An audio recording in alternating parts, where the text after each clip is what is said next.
Dear students, myself is Pratibha Pashwanath, Associate Professor, Department of Economics, GFGC, KR Bangalore. Today, my lecture is on types of business cycles. Dear students, in my last sessions, I explained about what is business cycles.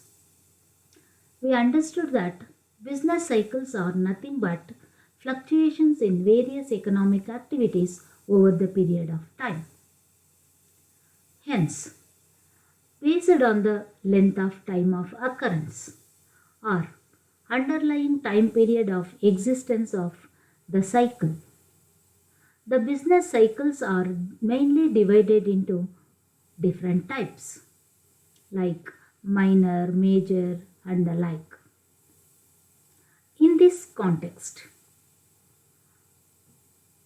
Professor James Arthur Estey has classified business cycles as 5 important types. They are the minor cycle, the major cycle, the very long period cycle, Kuznets cycle, building cycles. ವಿದ್ಯಾರ್ಥಿಗಳೇ, ನಮ್ಮ ಹಿಂದಿನ ತರಗತಿಯಲ್ಲಿ ಸೆಷನ್ಗಳಲ್ಲಿ ವ್ಯಾಪಾರಿ ಚಕ್ರಗಳು ಅಥವಾ ಆರ್ಥಿಕ ಆವರ್ತಗಳೇನು ಅಂತಂದ್ರೇನು ಅಂತ ನಾವು ತಿಳ್ಕೊಂಡ್ವಿ. ಅಂದಹಾಗೆ ವ್ಯಾಪಾರಿ ಚಕ್ರಗಳು ಅಥವಾ ಆರ್ಥಿಕ ಆವರ್ತಗಳು ಅಂತಂತಂದರೆ ಆರ್ಥಿಕ ಚಟುವಟಿಕೆಗಳಲ್ಲಾಗುವಂತಹ ಏರಿಳಿತಗಳು. ಅನೇಕ ಕಾಲಾವಧಿಯಲ್ಲಿ ಆರ್ಥಿಕ ಚಟುವಟಿಕೆಗಳಲ್ಲಾಗುವಂತಹ ಏರಿಳಿತಗಳನ್ನು ನಾವು ವ್ಯಾಪಾರಿ ಚಕ್ರಗಳು ಅಥವಾ ಆರ್ಥಿಕ ಆವರ್ತಗಳು ಎಂಬುದಾಗಿ ಕರೆಯಲಾಗ್ತದೆ. ಈ ವ್ಯಾಪಾರಿ ಚಕ್ರಗಳು ಸಂಭವಿಸುವಂತಹ ಕಾಲಾವಧಿಯ ಆಧಾರದ ಮೇಲೆ ಎಷ್ಟು ಅವಧಿಯವರೆಗೆ ಅವು ಅಸ್ತಿತ್ವದಲ್ಲಿರ್ತವೆ ಎನ್ನುವುದರ ಆಧಾರದ ಮೇಲೆ ಪ್ರೊಫೆಸರ್ ಜೇಮ್ಸ್ ಅರ್ಥರ್ ಎಸ್ಟೇ ಎನ್ನುವವರು 5 ಭಾಗವಾಗಿ ಅಥವಾ 5 ಪ್ರಕಾರಗಳಾಗಿ ವರ್ಗೀಕರಿಸಿದ್ದಾರೆ. ಅವುಗಳೆಂದರೆ ಅಲ್ಪಾವಧಿ ಅಥವಾ ಸಣ್ಣ ವ್ಯಾಪಾರ ಚಕ್ರಗಳು, ದೀರ್ಘಾವಧಿ ಅಥವಾ ಪ್ರಮುಖ ವ್ಯಾಪಾರ ಚಕ್ರಗಳು, ಅತಿ ದೀರ್ಘಾವಧಿಯ ಚಕ್ರಗಳು, ಕುಜ್ನೆಟ್ಸ್ ಆವರ್ತಗಳು ಮತ್ತು ಕಟ್ಟಡ ವ್ಯಾಪಾರಿ ಚಕ್ರಗಳು ಎಂಬುದಾಗಿ 5 ಭಾಗವಾಗಿ ವಿಂಗಡಣೆ ಮಾಡಿದ್ದಾರೆ. What are minor cycles or short period cycles? These minor cycles are also known as short period cycles or kitchen cycles. Why it is called as a short period cycle or kitchen cycle? This kind of trade cycles that are exist for a short period of 3 to 4 years. Therefore, they are called as short period cycle.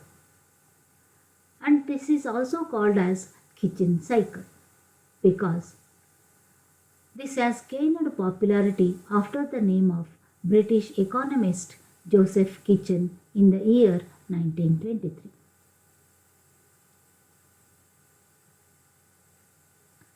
Popularity of his name, these trade cycles are also called as kitchen cycles.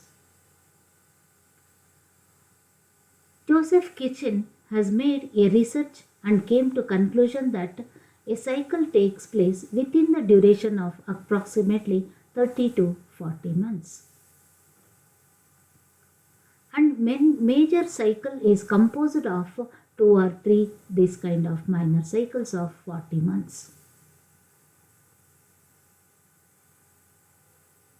According to Joseph Kitchen, the duration of this kind of trade cycle is 3 to 4 years. ವಿದ್ಯಾರ್ಥಿಗಳೇ, ಅಲ್ಪಾವಧಿ ವ್ಯಾಪಾರಿ ಚಕ್ರಗಳು ಅಥವಾ ಸಣ್ಣ ವ್ಯಾಪಾರ ಚಕ್ರಗಳು ಎಂಬುದಾಗಿ ಮೊದಲನೆಯದು. ಏನು ಅಲ್ಪಾವಧಿ ವ್ಯಾಪಾರಿ ಚಕ್ರಗಳು ಅಂತಂದ್ರೇನು? ಕಿಚನ್ ಸೈಕಲ್ಗಳಂತಂದ್ರೇನು ಅಥವಾ ಕಿಚನ್ ವ್ಯಾಪಾರಿ ಚಕ್ರಗಳು ಅಂತಂದ್ರೇನು? ಇದು ಅಲ್ಪಾವಧಿಗೆ ಸಂಬಂಧಪಟ್ಟದ್ದಾಗಿರೋದ್ರಿಂದ ಅಂದರೆ ಕೇವಲ 3ರಿಂದ 4 ವರ್ಷಗಳ ಅವಧಿಗೆ ಅಸ್ತಿತ್ವದಲ್ಲಿರೋದ್ರಿಂದ ಇದನ್ನು ಅಲ್ಪಾವಧಿ ವ್ಯಾಪಾರಿ ಚಕ್ರಗಳು ಎಂಬುದಾಗಿ ಕರೆಯಲಾಗ್ತದೆ. ಇದನ್ನು ಕಿಚನ್ ವ್ಯಾಪಾರಿ ಚಕ್ರಗಳು ಅಥವಾ ಕಿಚನ್ ಸೈಕಲ್ ಎಂಬುದಾಗಿಯೂ ಕೂಡ ಕರೆಯಲಾಗ್ತದೆ. ಏಕೆಂದರೆ ಇದನ್ನು 1923ರಲ್ಲಿ ಬ್ರಿಟಿಷ್ ಅರ್ಥಶಾಸ್ತ್ರಜ್ಞ ಜೋಸೆಫ್ ಕಿಚನ್‌ನವರು ಅವರ ಹೆಸರಿನ ನಂತರ ಹೆಚ್ಚು ಜನಪ್ರಿಯತೆಯನ್ನು ಇದು ಗಳಿಸ್ತು. ಹಾಗಾಗಿ ಅವರ ಹೆಸರಿನಲ್ಲಿ ಇದನ್ನು ಕಿಚನ್ ಸೈಕಲ್ ಅಥವಾ ಕಿಚನ್ ವ್ಯಾಪಾರಿ ಚಕ್ರಗಳು ಎಂಬುದಾಗಿ ಕರೆಯಲಾಗ್ತದೆ. ಅವರ ಒಂದು ಸಂಶೋಧನೆಯ ಪ್ರಕಾರ ಸುಮಾರು 30ರಿಂದ 40 ತಿಂಗಳ ಅವಧಿಯಲ್ಲಿ ಒಂದು ವ್ಯಾಪಾರಿ ಚಕ್ರ ನಡೀತದೆ. ಯಾವುದೇ ಪ್ರಮುಖ ವ್ಯಾಪಾರಿ ಚಕ್ರವು ಅಥವಾ ದೀರ್ಘಾವಧಿ ವ್ಯಾಪಾರಿ ಚಕ್ರವು ಈ ರೀತಿಯ 2 ಅಥವಾ 3 ಸಣ್ಣ ವ್ಯಾಪಾರಿ ಚಕ್ರಗಳಿಂದ ಕೂಡಿರ್ತದೆ. ಮತ್ತು ಈ ಸಣ್ಣ ವ್ಯಾಪಾರಿ ಚಕ್ರಗಳ ಅಥವಾ ಅಲ್ಪಾವಧಿ ವ್ಯಾಪಾರಿ ಚಕ್ರಗಳ ಅವಧಿ 3ರಿಂದ 4 ವರ್ಷಗಳು. And then another type of trade cycle is that the major cycle. It is also known as long period cycle or jugular cycle. Why it is called as long period cycle? Because the duration of this trade cycle is long period of 7 to 11 years. Therefore, they are called as long period cycle. And it is also called as jugular cycle because in 1862, Clement Juglar, a French economist, showed that periods of prosperity, crisis and liquidation followed each other always in the same order. So according to his research, he find out that the periods of prosperity, crisis and liquidation, they are followed each other always in the same order. And it is also defined as fluctuations of business activity between the successive crises. And the later economists have also came to the conclusion that jugular cycles duration is on an average of 9.5 years, or between 7 to 11 years. ವಿದ್ಯಾರ್ಥಿಗಳೇ, ಮತ್ತೊಂದು ರೀತಿಯ ವ್ಯಾಪಾರಿ ಚಕ್ರಗಳು ಅಂತಂತಂದರೆ ದೀರ್ಘಾವಧಿ ವ್ಯಾಪಾರಿ ಚಕ್ರಗಳು. ಏಕೆ ಇದನ್ನು ದೀರ್ಘಾವಧಿ ವ್ಯಾಪಾರಿ ಚಕ್ರಗಳು ಅಂತ ಕರೀತಾರೆ ಅಥವಾ ಜುಗ್ಲರ್ ವ್ಯಾಪಾರಿ ಚಕ್ರಗಳು ಅಂತ ಯಾರನ್ನ ಕರೀತಾರೆ? ಇದು ದೀರ್ಘಾವಧಿ 7ರಿಂದ 11 ವರ್ಷಗಳ ಅವಧಿಯವರೆಗೆ ಅಸ್ತಿತ್ವದಲ್ಲಿರ್ತದೆ.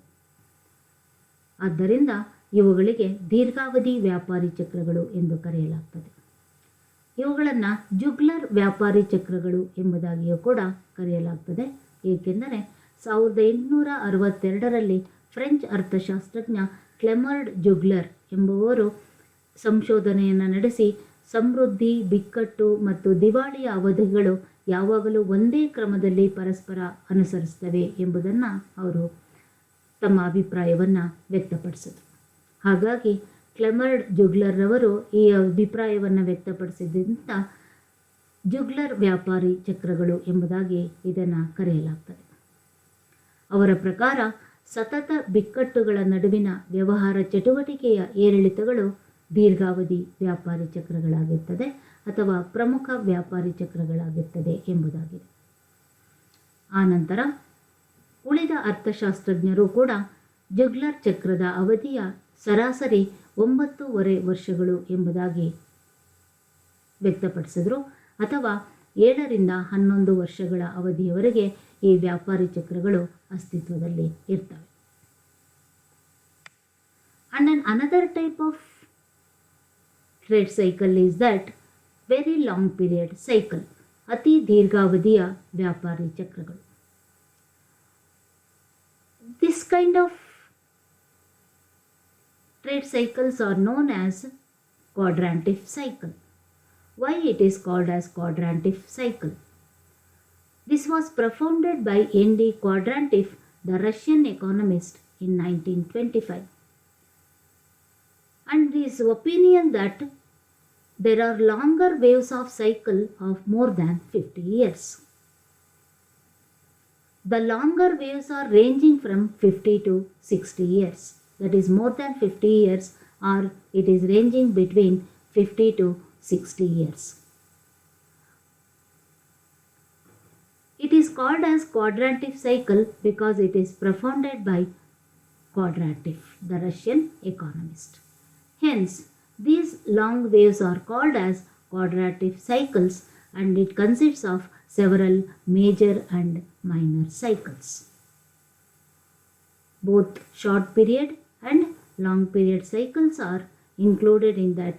So the consists of both short period and long period cycles are known as very long period cycle.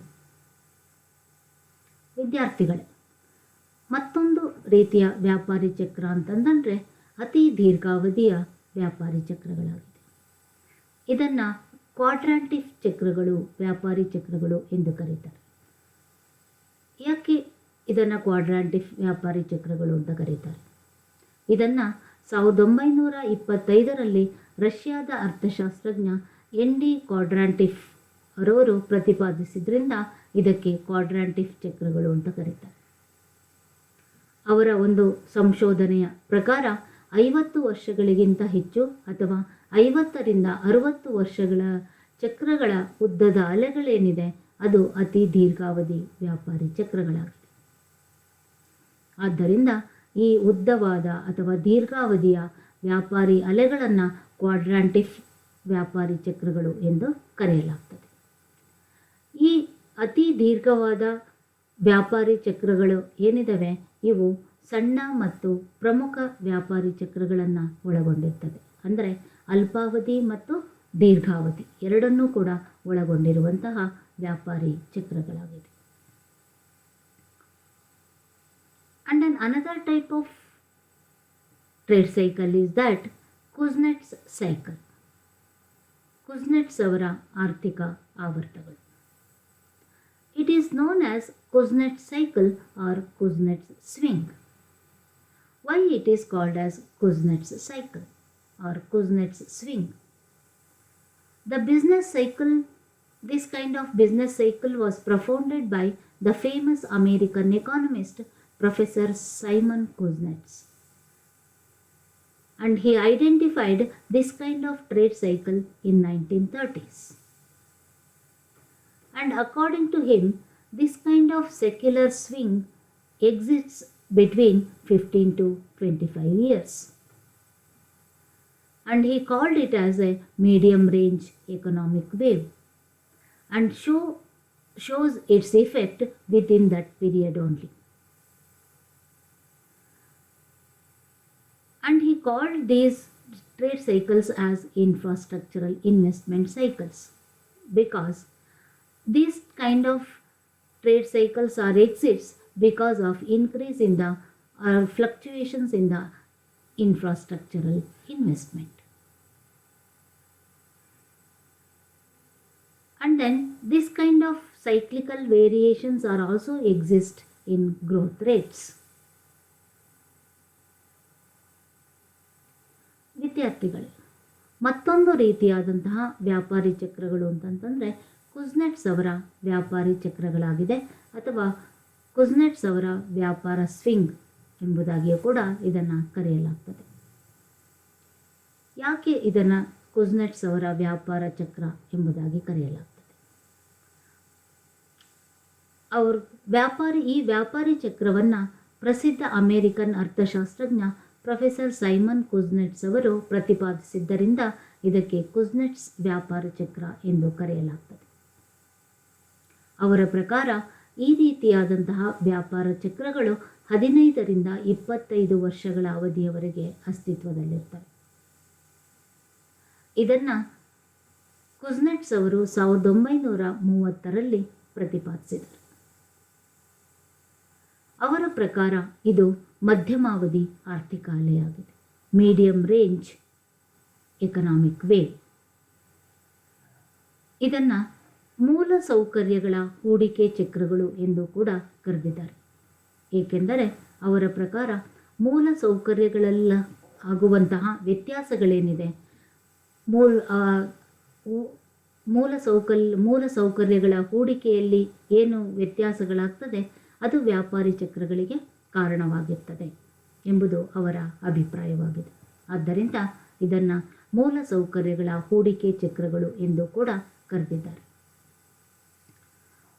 ಇದು ಆರ್ಥಿಕ ಬೆಳವಣಿಗೆಯ ದರದಲ್ಲಿ ಕಂಡುಬರುವಂತಹ ಚಕ್ರೀಯ ಏರಿಳಿತಗಳು ಕೂಡ ಆಗಿದೆ. And the last type of trade cycle is that building cycles. ಕಟ್ಟಡ ವ್ಯಾಪಾರಿ ಚಕ್ರಗಳು. The building cycles are associated with the name of two American economists, namely Warren and Pearson.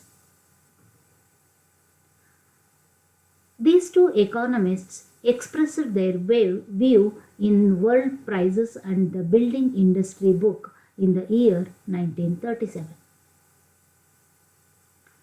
They expressed their view that business cycles are related to the construction of buildings and its duration is twice that of major cycles. According to them, the business cycles are related to the construction of buildings and its duration is twice that of major cycles. According to them, the duration of building cycles are of 15 to 20 years and the average being is 18 years. The cost of such cycle has major effect on building construction, real estate and on the industrial development.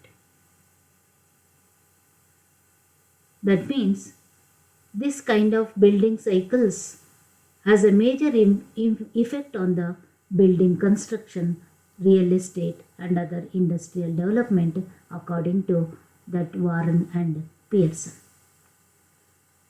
This kind of building, even though it is mentioned in 1937, in 2008, the global economic crisis of 2008 was precipitated by a housing market crash, thus highlighting the destabilization influence on the property cycle upon the wider economy. So that wider economy is affected because of this housing market crash during that is global in 2008 global economic crisis. And the timely book by the World Authority explores why that cycles occur and how they are affecting the behavior of real estate markets.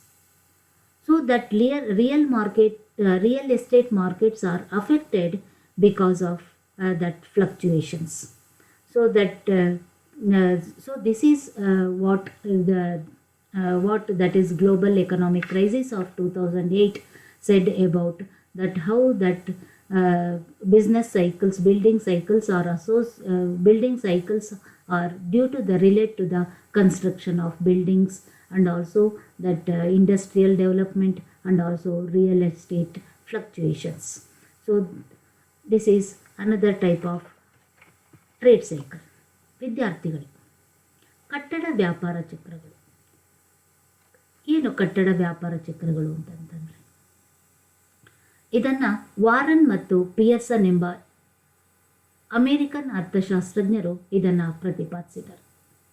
ಅವರ ಅಭಿಪ್ರಾಯವನ್ನು ವಿಶ್ವ ಬೆಲೆಗಳು ಮತ್ತು ಕಟ್ಟಡ ಉದ್ಯಮದ ಪುಸ್ತಕದಲ್ಲಿ 1930ರಲ್ಲಿ ವ್ಯಕ್ತಪಡಿಸಿದರು.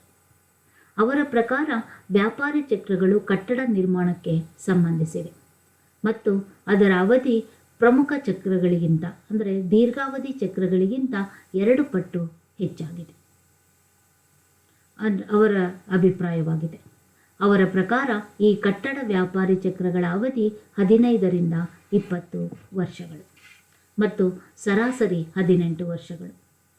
ಅಂತಹ ಚಕ್ರಗಳು ಕಟ್ಟಡ ನಿರ್ಮಾಣ, ರಿಯಲ್ ಎಸ್ಟೇಟ್ ಮತ್ತು ಕೈಗಾರಿಕಾ ಅಭಿವೃದ್ಧಿಯ ಮೇಲೆ ಪರಿಣಾಮವನ್ನು ಬೀರ್ತದೆ. ಇದನ್ನು 2008ರ ಅಂತಾರಾಷ್ಟ್ರೀಯ ಆರ್ಥಿಕ ಕ್ರೈಸಿಸ್ ಅಂತ ನಾವೇನು ಹೇಳ್ತೀವಿ, ಅದರಲ್ಲಿ ಹೌಸಿಂಗ್ ಮಾರ್ಕೆಟ್ ಅಂದರೆ ಹೌಸಿಂಗ್ ಮಾರ್ಕೆಟ್ ಕ್ರ್ಯಾಶ್ ಏನಾಯಿತು ಅದರಲ್ಲಿ ಇದನ್ನು ವಿವರಿಸಿದ್ದಾರೆ. ಅಂದರೆ ಅಂತಾರಾಷ್ಟ್ರೀಯ ಮಟ್ಟದ ಸಂಘ ಸಂಸ್ಥೆಗಳು ಯಾಕೆ ಈ ರೀತಿಯಾದಂತಹ ವ್ಯಾಪಾರಿ ಚಕ್ರಗಳು ಉಂಟಾಗಿದೆ, how they affect the behaviour of real estate market, ಅಂದರೆ ರಿಯಲ್ ಎಸ್ಟೇಟ್ ಮಾರುಕಟ್ಟೆಯ ಮೇಲೆ ಯಾವ ರೀತಿಯ ಅವು ಪರಿಣಾಮವನ್ನು ಬೀರಿದವೆ ಎನ್ನುವುದನ್ನು ಇಲ್ಲಿ 2008ರ ಅಂತಾರಾಷ್ಟ್ರೀಯ ಆರ್ಥಿಕ ಪರಿಸರದ ಮೇಲೆ ಆರ್ಥಿಕ ಕ್ರೈಸಿಸ್ನಲ್ಲಿ ಏನು ಉಂಟಾಯಿತು ಅದರಲ್ಲಿ ಇದರ ಬಗ್ಗೆ ವಿವರಿಸಿದ್ದಾರೆ. ಸೊ ಅದರಿಂದ ಈ ಕಟ್ಟಡ ವ್ಯಾಪಾರಿ ಚಕ್ರಗಳು ಇಲ್ಲಿ ಕಟ್ಟಡ ನಿರ್ಮಾಣಕ್ಕೆ ಸಂಬಂಧಿಸಿದೆ ಮತ್ತು ಇವು ಕಟ್ಟಡ ನಿರ್ಮಾಣದಲ್ಲಾಗುವಂತಹ ಏರಿಳಿತಗಳು, ರಿಯಲ್ ಎಸ್ಟೇಟು, ಈ ರೀತಿಯಾದಂತಹ ವ್ಯಾಪಾರಿ ಚಕ್ರಗಳು ಕಟ್ಟಡ ನಿರ್ಮಾಣ, ರಿಯಲ್ ಎಸ್ಟೇಟು ಮತ್ತು ಕೈಗಾರಿಕಾ ಅಭಿವೃದ್ಧಿ ಇವುಗಳ ಮೇಲೆ ಪರಿಣಾಮವನ್ನು ಬೀರ್ತದೆ. ಸಾಮಾನ್ಯವಾಗಿ ಆರ್ಥಿಕ ಶೃಂಗದ ಹಂತದಲ್ಲಿ ಕಟ್ಟಡ ನಿರ್ಮಾಣ, ರಿಯಲ್ ಎಸ್ಟೇಟು, ಕೈಗಾರಿಕಾ ಅಭಿವೃದ್ಧಿ ಏರಿಕೆಯ ಪ್ರವೃತ್ತಿಯನ್ನು ಹೊಂದಿದರೆ, ಆರ್ಥಿಕ ಶೃಂಗದ ಅವಧಿಯಲ್ಲಿ ಕಟ್ಟಡ ನಿರ್ಮಾಣ, ರಿಯಲ್ ಎಸ್ಟೇಟು, ಕೈಗಾರಿಕಾ ಅಭಿವೃದ್ಧಿ ಇಲ್ಲಿ ಏನಾಗಿರ್ತದೆ ಕುಂಠಿತಗೊಳ್ಳೋದನ್ನು ನಾವಿಲ್ಲಿ ಕಾಣ್ತೀವಿ. So like this that James Arthur Astor has classified types of trade cycles into 5 types. That is the minor cycle, ಚಿಕ್ಕ ಅಥವಾ ಸಣ್ಣ ಅಥವಾ ಅಲ್ಪಾವಧಿ ವ್ಯಾಪಾರಿ ಚಕ್ರಗಳು, ದ ಮೇಜರ್ ಸೈಕಲ್, ಪ್ರಮುಖ ಅಥವಾ ದೀರ್ಘಾವಧಿ ವ್ಯಾಪಾರ ಚಕ್ರಗಳು, the very long period cycle, ಅತಿ ದೀರ್ಘಾವಧಿ ವ್ಯಾಪಾರಿ ಚಕ್ರಗಳು, ಕುಜ್ನೆಟ್ ಸೈಕಲ್, ಕುಜ್ನೆಟ್ಸ್ ಅವರ ಆರ್ಥಿಕ ಆವರ್ತಗಳು, ಬಿಲ್ಡಿಂಗ್ ಸೈಕಲ್ಸ್, ಕಟ್ಟಡ ವ್ಯಾಪಾರಿ ಚಕ್ರಗಳು ಎಂಬುದಾಗಿ ಇಲ್ಲಿ ವಿವರಿಸಿದ್ದಾರೆ. Dear students, after listening this video, go through that Kannada and English study material, and then after that, after reading that, answer to the multiple choice questions, and then to get much more knowledge about these types of business cycle, you have to go through these books, that is Principles of Economics by KPM Sundaram and MC Vaish, Business Decisions by K. Ramachandra, myself Pratibha Pashwanath and Chandrasekhara, Managerial Economics by M.M. Gupta, Business Economics by R. Sharma, Nirvahana Arthashastra by Prabhakara Shishila, and Nirvahana Arthashastra by H.R. Krishnamurthy. Last 2 books are Kannada books and the remaining are English medium books. So you can refer all these books to get much more knowledge. Thank you students. Thank you one and all.